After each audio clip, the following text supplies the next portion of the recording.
Hello, my name is Joe Caithness. I'm a mastering engineer based in Nottingham in the UK. I've been doing this for about 15 years full time. It started when I was 21, and I work from a studio that's based in my garden on my property here in Nottingham. And what I wanted to do was make a series of short videos explaining some of the stuff that I think is missing from uh, professional practices, advice, help for labels, musicians, all that sort of good stuff in regards to mastering and that side of the audio production process.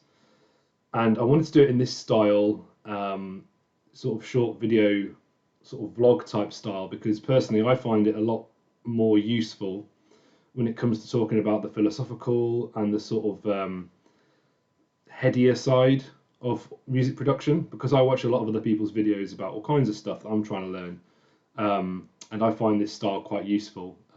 Good to whack on in the background, lunch break, etc. When you're trying to stay focused on your work, but you don't, you need to take a break, but you also don't want to completely detach yourself. So it's kind of fun to learn little skills in this way. So here I am in my house. I'm not actually in my studio, as you can tell, hence all the records behind me. I'm actually in my dining room where I keep all of my music, because the lighting's a lot better here, and because I don't use any analog outboard, because I work completely in the box, it doesn't look quite as sexy. So I thought some records I've worked on and some of my own collection would be an interesting backdrop, and hopefully got you clicking on this video.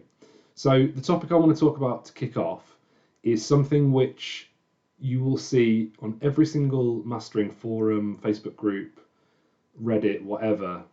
It used to be almost daily, which is people freaking out because they've received some audio from a mastering engineer and they don't know what to do with it. And what I mean by that is they don't know how to listen to it. They don't know how they should be feeding back. They don't know what tone they should approach the communication.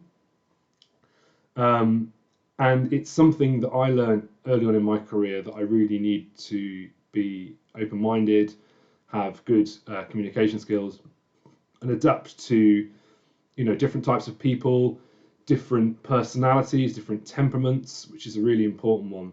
And I'm hoping that what I'm going to advise on is going to be useful for both people who are sending music off to be mastered, and also mastering engineers, audio engineers, people who are maybe doing mastering on the side. Maybe you're like a mixing person, you're trying to learn some of the mastering side of stuff as well.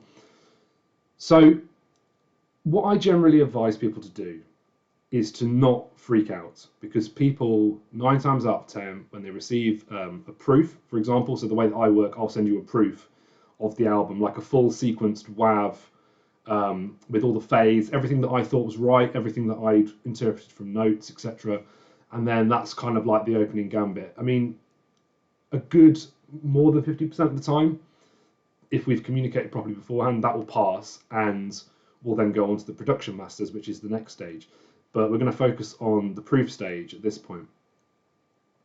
When you listen to masters or proofs that you receive, don't make special efforts to listen to them. That might sound counterintuitive, but bear with me, it makes a lot more sense. When you receive something that you're being asked to feedback as an artist, musician, label, not necessarily a technical person, you need to listen to it in the way that you listen to music normally. So a proof stage, when it's passed on to the label or the artist, what I would expect you to do is, if this is how you normally listen to music, this is just an example, put it in your earbuds, your Bluetooth headphones, etc. And when you walk into town, walk to the shopping centre, etc., listen to it then. Then just kind of absorb it. You don't need to be listening that carefully. Just have a feel for it. And if anything jumps out, make a mental note or make a note on your phone and just store that away. And then you need to really do a listen when you're doing something passive, but you're between some speakers. So this could be your Bluetooth speaker that you normally listen to music on. It could be your hi-fi. It could be your soundbar. So when you're doing your morning emails, for example, if you work from home, or if you're doing playing some video games or something, pop it on your speakers, good level, and do the same thing again. Just listen to it, make some mental notes, and any other ways that are similar to that where you would normally listen to music. Give it a couple of days, let the sort of days cycle on, and every time you think, oh, I need to pop some music on, pop the proof on. What this will allow you to do is make decisions which are holistic and global, which in mastering, that's really what we're looking for.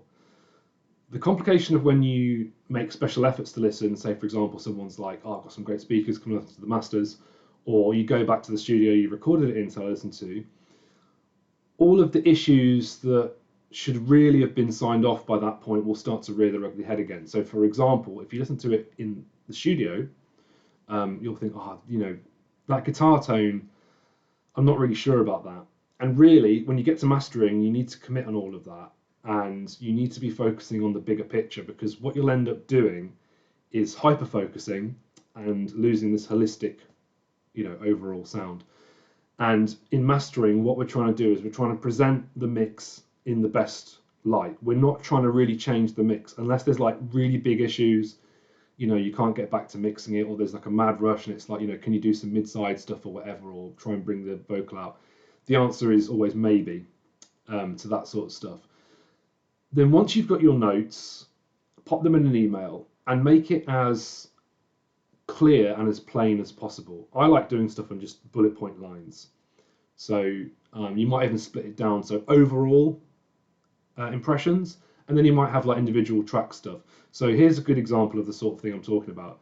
You might say, overall, I really liked the way that it sounded, maybe like warmer, and it's now got a cohesive tone, but I was expecting it to be a little bit louder. So the loudest bits in the album, I might want to be a little bit louder. So straight away, as a mastering engineer, I can interpret that and say, cool, I need to protect the overall tonal changes, but I need to try and bring the levels up a little bit. So straight away, in my head, I've got a move, a task to do.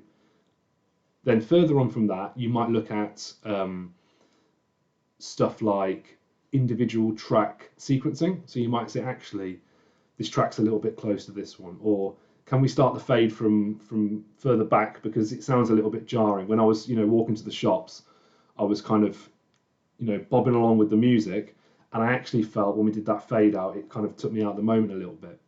And then it could also just be stuff like, oh yeah, the acoustic track, I can see why you wanted it to be quite quiet, but actually, when I listened to it on the bus, it did sound a little bit quiet. So can we bring that acoustic track up? That's the sort of thing that we should be feeding back when feeding back to the mastering engineer.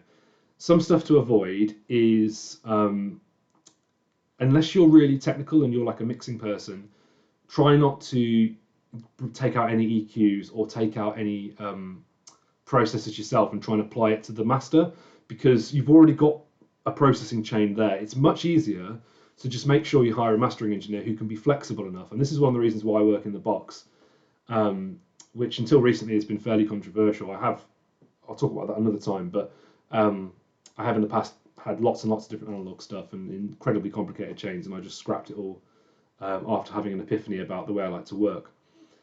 The idea that you can just drop stuff in, like, actually, we've done a quick edit, vocal a little bit down, can you just drop it back in? Do the same settings and let me listen to it. And I would say, yep, that's absolutely fine. And what you want to try and do is get all of those revisions that are in like phase 1 of the proof feedback and just get them absolutely tight. Try to avoid any fluffy language. Try to avoid also over technical language. So you're trying to say stuff that is direct and that you can envision that someone will pick that up and turn that into something technical. So don't try and be technical if you don't understand. It's our job to interpret this. And also don't be too artistically minded when it comes to describing stuff when we're at a stage where, we are actually looking at EQ and stuff. So try and get a few phrases in mind. Stuff like brighter, warmer, darker, louder. Stuff like that is kind of okay because that usually becomes an EQ or compression or limiting move. But yeah, stuff like very wishy-washy language, things like delicate or fuzzy. Like, they don't really mean that much as what the industry will understand. Whereas someone says make something brighter, usually what you'll do is you'll get a high shelf and you'll put that on, and then you choose the sort of high shelf based on the music. And vice versa, if it's warmer, you might put a bit of saturation on it and take off some of the high frequencies, bump the low mids. There's sort of some understood ideas. So yeah, get that to the mastering engineer, send that back in an email, and most importantly, do not be intimidated and do not apologise.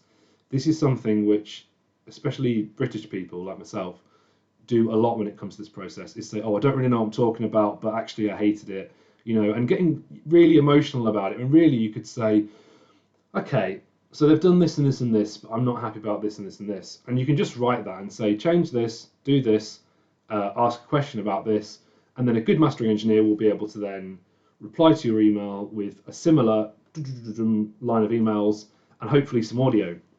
It really shouldn't be any more complicated than that. The red flags will be if somebody gets an ego about it. That's always worrying because they're being paid. So we should never kick off about doing something artistic. You are the artist, you're the label, you're putting it out there, your name's on it. It's not really up to me to make those kind of decisions. And also anybody who can't interpret technical stuff. So if you say, oh, actually, the specs, we've decided we want to have it, -1 true peak because we want to get it onto, sounding good on Spotify. And that sort of thing as well can be a red flag as far as, does this person know what they're doing? So I'm hoping that that's useful. That's kind of slightly vague and slightly philosophical, but I wanted to start off these vlog type videos in that sort of way. I didn't really want to get into any technical details, no screenshots, just me sitting here and just explaining some stuff to you.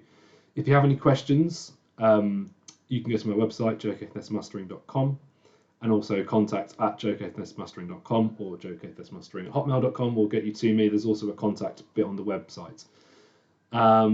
So yeah, any questions, let me know. Also comments, I will reply to all of them. And if you have any specific topics that you want to be addressed in this sort of style, more relaxed vlog type style when it comes to audio mastering, just let me know. Cheers.